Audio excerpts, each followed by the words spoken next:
শরীরে আয়রনের চাহিদা মেটানোর জন্য বা অ্যানিমিয়াতে থোড়, কাঁচকলা বা মোচা নয় কেন? সজনে পাতাই বা কেন? সজনে ডাঁটা নয় কেন?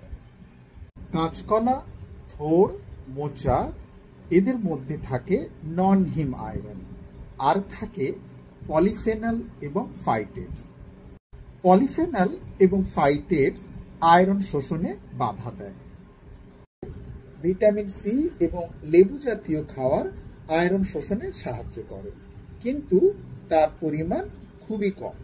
সজনে পাতায় আছে আয়রন, ভিটামিন সি, অ্যান্টিঅক্সিডেন্টস এবং বেশ কতগুলো এসেনশিয়াল অ্যামিনো অ্যাসিডস। এর ভিটামিন সি আয়রন শোষণে সাহায্য করে।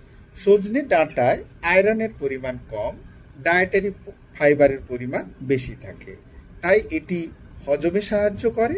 তাছাড়া রান্নায় স্বাদ আনতে এবং রান্নায় ভালো টেক্সচার আনার জন্য এটি ব্যবহার করা হয়। তাহলে কি জানলাম?